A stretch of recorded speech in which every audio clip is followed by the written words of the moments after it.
it is not just Kevin McCarthy though. And by the way, I don't know what's gonna end up happening with the investigators because they're now being investigated as we'll get to. Jim Jordan is trying to say the entire thing is just a bookkeeping error. Again, I dare you to engage with the substance of what the bookkeeping error was over, Jim Jordan. But no, Jim Jordan is probably not gonna do that. He has, after all, made a decades-long career of looking the other way. Anyway, he is trying to drag the investigators in to testify before Congress, saying Alvin Bragg now needs to talk to their committees. And I'll remind you again, there's a lot of, the word unprecedented is being thrown around a lot. This is a state level investigation. Why is Congress getting directly involved in this and questioning an ongoing legal process? This isn't questioning like the sentencing. We're not done with this. This is an ongoing process in a state level investigation. Why are they so involved in this? Anyway, and Rand Paul is saying the DA should be put in jail. So again, it is unacceptable to investigate your political opponents. And if you do it and show yourself to be my political opponent, you should be locked up for it. Little bit of inconsistency there, Yasmin. What do you think?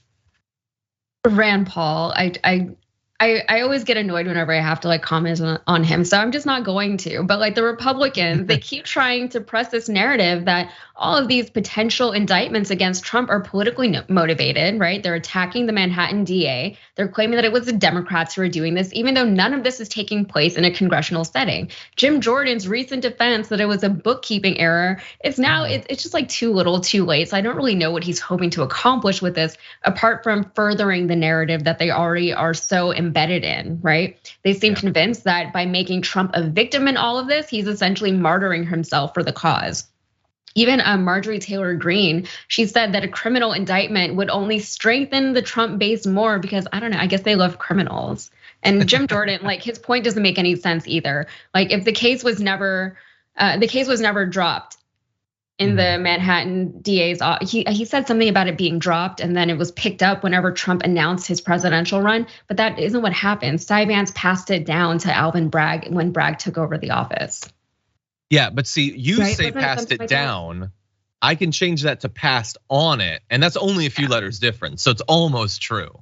Yeah, like he didn't seek re-election, and so he was replaced in office, and then he said, here's all the stuff I've been working on. That's what happened. But exactly, yeah, and that gets manipulated into, again, and again, I'm not saying they're gonna get him.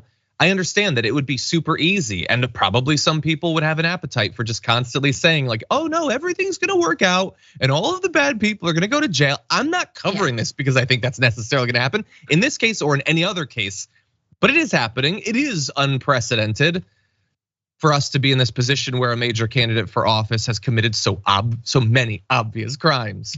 And so we need to discuss it.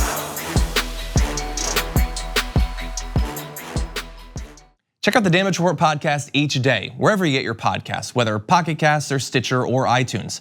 You can join me as I give you the news and stories you want, with a range of co-hosts and interview guests jumping in on the fun each day. Again, that's the Damage Report, wherever you get your podcasts. And if you get them at iTunes, don't forget to rate and review. Sometimes I'll read them live on the show.